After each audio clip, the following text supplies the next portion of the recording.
मीना के 2 बेटे और एक बेटी थी जिसका नाम था शालिनी। शालिनी की शादी को 4 साल हो गए थे, लेकिन जाने क्यों वो हमेशा बुझी सी रहा करती थी। एक दिन शालिनी अपने मायके आती है और अपनी माँ के सामने रोने लगती है। माँ, बस बहुत हो गया। अब ना बर्दाश्त की हद पार हो गई है। अब इससे ज्यादा अपमान मैं नहीं सह पाऊंगी।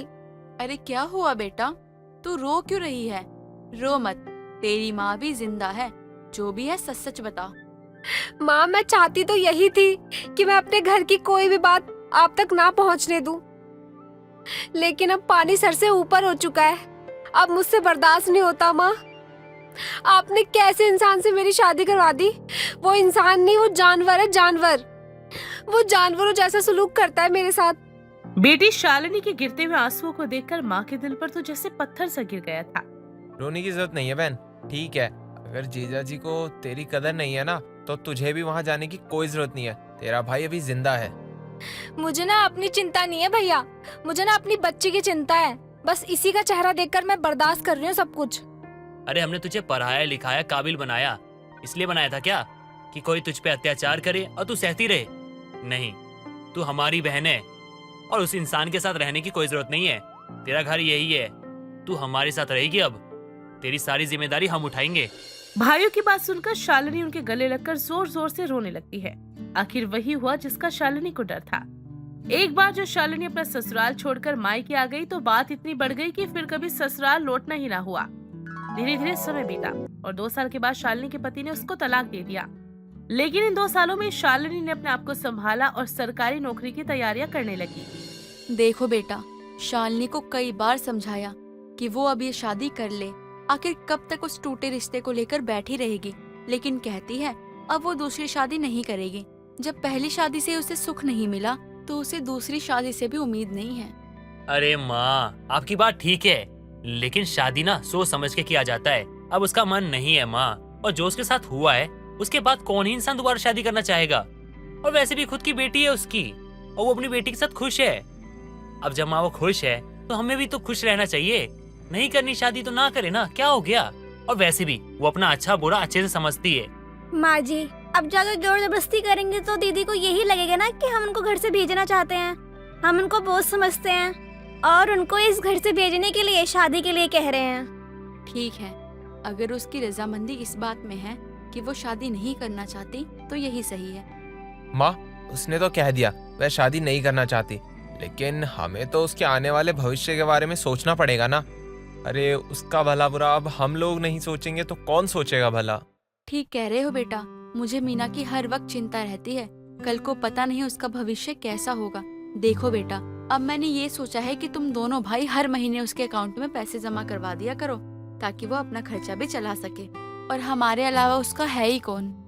माँ की बात सुनकर दोनों भाई हाँ में गर्दन हिला देते हैं और घर में तलाकशुदा बहन को दोनों भाई और माँ अपनी जिम्मेदारी समझकर मानने लगते हैं। महीने का राशन खरीदने से पहले ही महीने की तनख्वाह में से दोनों भाई बहन के अकाउंट में रुपया ट्रांसफर करने लगते हैं। किस्मत ने भी उनका साथ दिया और जल्द ही सरकारी विभाग में उनकी नौकरी लग गई। शालिनी अब एक तलाकशुदा महिला बनकर अपने मायके में रह रही थी। आने वाले 2-3 सालों में उसने अपने जीवन को अच्छे से समेट लिया था। उसकी बेटी शहर के अच्छे स्कूल में क्लास 1 में पढ़ने लगी थी। वो अपनी सरकारी नौकरी के लिए पूरी मेहनत कर रही थी। अकाउंट में हर महीने तनख्वाह के नाम पर 60,000 रुपए आते थे, जिससे उसका खर्च बड़े आराम से चल जाता था।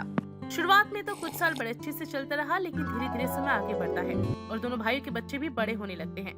एक दिन सुनिए जी, घर के खर्चे बढ़ते जा रहे हैं। देखिए, 10 साल हो गए हैं आपको शालिनी के अकाउंट में पैसे डालते हुए। अब थोड़ा अपने बच्चों के बारे में सोचिए ना।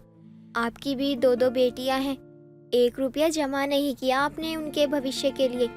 कल को उनकी पढ़ाई लिखाई शादी सब कुछ देखना है हमें। ऐसे कैसे चलेगा? देखो, मैं समझता हूँ कि तुम्हारी चिंता बिल्कुल सही है, लेकिन मैं भी क्या करूँ, मजबूर तो मैं भी हूँ ना। वो मेरी बहन है, तलाकशुदा है वो, उसकी एक बच्ची है यार। अब उसकी जिम्मेदारी हम नहीं उठाएंगे तो कौन उठाएगा? देखो, अगर हमने उसकी जिम्मेदारी नहीं ली तो सोचो ना जरा आगे क्या होगा। हाँ, लोग क्या कहेंगे? 2 भाइयों ने अपनी सगी बहन को मरने के लिए छोड़ दिया, बेसहारा छोड़ दिया। देखो, मैं शालिनी की दुश्मन नहीं हूँ। मैंने उसे हमेशा अपनी छोटी बहन ही समझा है, पर अभी उन्हें रुपयों की कोई खास जरूरत नहीं है। और सबसे कड़वा सच ये है कि उनकी नौकरी आप दोनों भाइयों से ज्यादा अच्छी है, अच्छा खासा पैसा कमा रही हैं। वो अपना और अपनी बेटी का खर्चा उठाने में पूरी तरह सक्षम है। फिर अपने बच्चों का पेट काट कर बहन के अकाउंट में पैसे जमा करने का क्या पॉइंट है? आप ही सोचिए ना। ठीक है, बात तो तुम्हारी भी सही है। तो एक काम करता हूँ, पहले माँ से बात करके आता हूँ, फिर देखता हूँ क्या होता है। पत्नी की बात सुनने के बाद छोटा भाई लक्ष्मण अपनी माँ के पास जाता है। माँ, वो पिछले 10 सालों से हर महीने शालिनी के अकाउंट में आपकी बताई हुई रकम हम डालते आ रहे हैं, तो अब लाखों रुपए उसके पास जमा हो चुके होंगे। तो अब हमारे भी खर्चे हैं माँ। 20,000 कमाता हूँ और बचत के नाम पे कुछ भी नहीं कर पाता। अब मैं क्या करूँ माँ? एक तो महंगाई इतनी है, खुद के बच्चों की पढ़ाई है, और रुचि को ही देख लो माँ, रुचि भी 10वीं पास हो चुकी है। अब मेडिकल करवाने का सोच रहा था उसे, अब लेकिन कराऊं तो कराऊं कैसे, क्योंकि बचत के नाम पे तो कुछ किया ही नहीं है मैंने। माँ, मुझे कुछ समझ में नहीं आ रहा कि लाखों रुपए कहाँ से लाऊं, कहाँ से अपनी बेटी को पढ़ाऊं। लेकिन फिर भी आप कहती हो तो मैं अपनी बहन के अकाउंट में पैसे डाल देता हूँ माँ। लेकिन माँ, अब नहीं हो पाएगा, वरना मेरी बेटी की जिंदगी बर्बाद हो जाएगी माँ। अरे, जब शालिनी ने उस राकेश को तलाक दिया था तब तो तुम दोनों भाई बड़े चौड़े होके बोल रहे थे, दो जीजा जी को तलाक दो, तुम किसी बात की चिंता मत करो, जिम्मेदारी हम उठाएंगे। लेकिन अब क्या हुआ, बस 10 साल में तारे नजर आने लगे। माँ, आप गलत समझ रही हो। अरे बेटी से हटके कभी बेटों को भी तो देखो। अरे हमारे सामने हमेशा आप आंखें बंद कर लेती हो और उसके सामने हमेशा उसके बारे में सोचती हो। बचपन से लेकर आज तक हमेशा आपने बेटी को आगे रखा है, और बेटों को तो पता नहीं क्या समझ के रखा है आपने। माँ, उसके पास पहले से ही पैसा है, अच्छी नौकरी है, सब कुछ है। माँ, जितना वो 1 महीने में कमाती है ना, हमारे 2 महीने की तनख्वाह मिला के उतनी नहीं होती है। फिर भी आप कहती हो तो। भैया ठीक ही कह रहे हैं माँ जी। तलाकशुदा होने के कारण वे आप सबका फायदा उठा लेती हैं। देखा जाए ना तो वो सबसे अच्छी जिंदगी गुजार रही हैं, क्योंकि ना तो उनके ऊपर कोई घर के कामों की जिम्मेदारी है और ना ही घर के खर्चों की, और बड़े आराम से सुबह उठकर सज संवर कर वे ऑफिस चली जाती हैं, और शाम को आकर भाभीयों के हाथ का खाना मिल जाता है और खाना खा के आराम से चादर तान कर सो जाती हैं। वो तो घर के खर्चे भी नहीं देती हैं, उल्टा बच्चों की स्कूल की फीस भी हमसे भरवाती हैं। उनकी बेटी की फीस भर भर कर हमारी हालत खराब हो गई है, लेकिन उनको क्या चिंता है। माँ जी, वो 60,000 महीना कमाती हैं, फिर भी क्या करती हैं वो पैसों का? अरे अकाउंट में पैसा जमा करके रखा होगा, फिर भी हम पे दबाव डालती हैं। ये सारी बातें तो गलत है ना माँ जी, ऐसा थोड़ी चलेगा। और हम उनके अकाउंट में पैसा जमा क्यों ही करें, हमको नहीं करना। ठीक है, अगर तुम दोनों की यही इच्छा है तो यही सही। अब से तुम उसके अकाउंट में पैसा जमा करवाना बंद कर दो। बात तो ठीक ही है वैसे। जब ये पैसे जमा करने की बात हुई थी उस समय उसके पास नौकरी नहीं थी, अब उसके पास सरकारी नौकरी है। भगवान की कृपा से पैसों की उसके पास कोई कमी नहीं है, उसको किसी पे निर्भर नहीं होना पड़ेगा। ठीक है बेटा, तुम दोनों भी अब अपना अपना परिवार देखो। माँ जी को तो जैसे कुछ नजर ही नहीं आ रहा था। 10 साल बीत गए हैं, लेकिन ना तो माँ जी और ना तो शालिनी किसी ने भी अपनी तरफ से पहल करके कभी ये नहीं कहा कि अब पैसों की जरूरत नहीं है तो पैसे देना बंद कर दो भैया। ये दोनों भाई पैसे दिए जा रहे हैं और वो लेती चली जा रही है। ना इन बच्चों की चिंता है, और शालिनी को तो उसको तो बस किसी की पड़ी ही नहीं है। देखो राधा, मैं भी यही कहना चाहती थी, लेकिन सच बात तो यही है ना, शालिनी हमारे घर में 10 सालों से रह रही है, लेकिन वो आज तक एक मेहमान की तरह ही रहती हैं। उन्होंने अपना घर नहीं समझा कभी भी। अगर वो अपने ससुराल में रह रही होती ना तो क्या ऐसे ही करती क्या वो? दीदी, मेरा मानना तो बस इतना है कि जहाँ भी रहो उसे अपना समझ कर रहना चाहिए। ये तो कोई बात नहीं हुई कि शादी के बाद बेटियां मायके में मेहमान की तरह रहेंगी। जब तलाक लेकर जीवन भर के लिए यहाँ आ गई हैं, तो फिर घर के काम, जिम्मेदारियां सभी में बराबर का हिस्सा बांटना चाहिए कि नहीं? लोग कहते हैं कि शादीशुदा ननद मायके में रहती हैं तो भाभी को खटकती हैं, लेकिन ननद क्या करती है ये किसी को नजर नहीं आता। तुम शालिनी दीदी को ही देख लो, उनकी बेटी का टिफिन देते हैं रोज उठ के सुबह में। यही नहीं, उनको भी टिफिन बना के दो, सारा काम करो घर का। सुबह 5 बजे उठते हैं, सारा दिन काम में लगे रहते हैं। वो 6 बजे उठती है, तैयार होती है और आराम से फोन चलाती हैं, और ऑफिस का टाइम होता है तो ऑफिस चली जाती हैं, और फिर शाम को आती हैं तो फोन चलाती हैं। 8 बजते ही खाना चाहिए उनको और सोना चाहिए। दीदी, घर के कामों में हाथ बटाना जरूरी नहीं समझती, और ना ही आज तक माँ जी ने कभी उसे एक बात को भी एहसास दिलाया कि भाई घर के कामों में वो थोड़ा हाथ बटवा दे। हम करे भी तो करे क्या, हम भी तो इंसान हैं। हम काम करते करते थकते नहीं है क्या? बिल्कुल सही कह रही है तू छोटी। मैं बिल्कुल थक चुकी हूँ सारा काम कर करके। अब तो माँ जी से बोलना ही पड़ेगा साफ साफ। या तो वो अपने बेटे को बोले कि वो अपनी आदत ही सुधारे, या फिर हम कोई काम नहीं करेंगे घर का। हमारी भी अब उम्र हो रही है, हमें इतनी ताकत नहीं है कि हम सारा दिन काम में लगे रहें।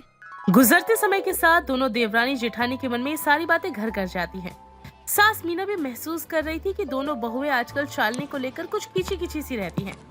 हालांकि सास मीना जानती थी कि घर में जो भी कुछ हो रहा है उसके पीछे गलती उसकी बेटी शालिनी की है, इसलिए वो अपनी बहू के ऊपर किसी बात को लेकर ज्यादा दबाव नहीं बना रही थी।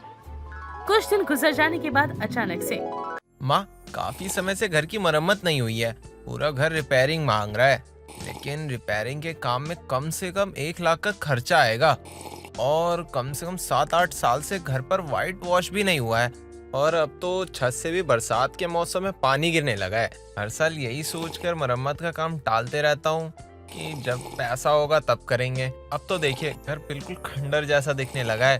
अब कितने साल और टालते रहेंगे इस काम को।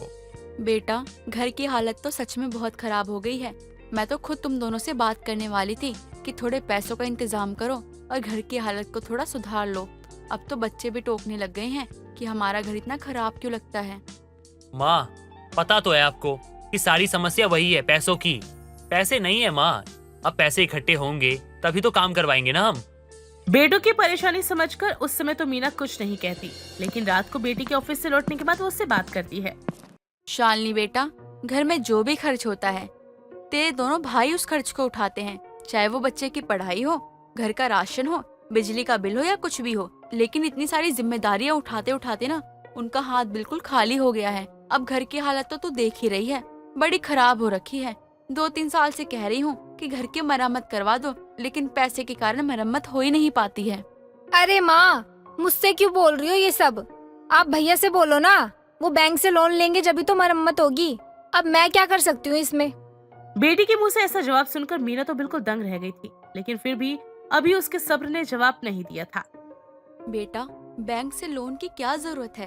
तेरे अकाउंट में तो काफी रुपए जमा है, तेरे अकाउंट में तो बहुत सारे पैसे होंगे ना। तो उससे तो मैंने कभी पैसे ही नहीं लिए हैं घर के खर्च में। मैंने उनसे कहा कि जैसा चल रहा है वैसे ही चलने दो और उसे अपने पैसे जोड़ने दो, कल को बुरे वक्त में काम आएंगे। लेकिन बेटा, तेरा भी तो फर्ज बनता है ना कि अपने भाइयों के बुरे वक्त में मदद करो, अपने परिवार को संभालो। अरे साफ साफ बोलो ना माँ कि आपकी नजर मेरी सैलरी पर है। अरे ठीक ही कहते हैं मेरे ऑफिस के लोग कि भैया भाभी ना कभी भी किसी के सगे नहीं हो सकते, वरना कोई तलाकशुदा बहन को अपने घर में रखेगा ही क्यों? अरे आप लोगों ने ना अपने मतलब के लिए रखा है मुझे यहाँ पे। आप लोगों ने मुझे इसलिए यहाँ पे रखा था ताकि आप मेरे पैसे हड़प सको। आप सबकी नजर है मेरे पैसों पर। बेटी की बातें अब तो मीना के बर्दाश्त से बाहर हो गई थी।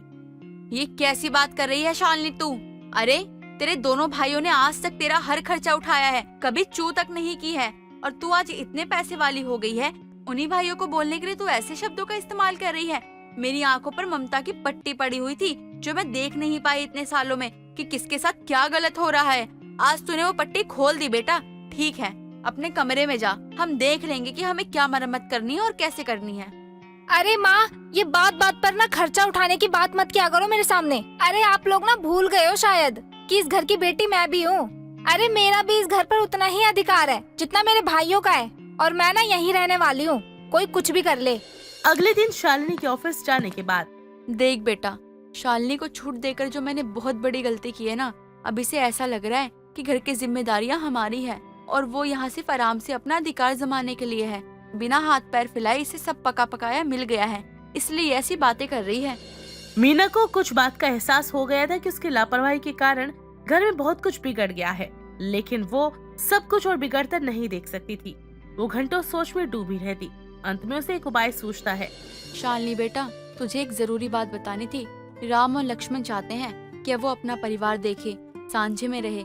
एक चूल्हे में अब उनका गुजारा नहीं हो पा रहा है, इसलिए अब वो दोनों अपना अपना मकान ले रहे हैं।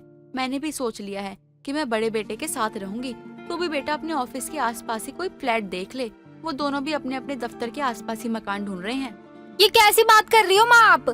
भैया इस मकान को कैसे बेच सकते हैं? इस मकान पर उतना ही हक मेरा भी है। तू शायद भूल रही है बेटा कि पिता की संपत्ति में बच्चों का हिस्सा होता है, लेकिन ये मकान राम और लक्ष्मण ने अपनी मेहनत की कमाई से खरीदा है, इसलिए इसे बेचने या इसे रखने का निर्णय वही दोनों लेंगे। इसमें हम कुछ नहीं बोल सकते हैं। उन्होंने बहुत सालों तक तेरा साथ निभाया है, अब तू अपना इंतजाम खुद कर ले। माँ की बात सुनकर शालिनी हाथ मलती रह जाती है। कुछ ही दिनों बाद दोनों भाई राम और लक्ष्मण पुराने घर को छोड़कर नए घर में शिफ्ट हो जाते हैं। दोस्तों, अगर आपको ये कहानी पसंद आई तो इसे लाइक करें, शेयर करें और कमेंट करके बताएं कि कहानी में आपको सबसे अच्छा क्या लगा।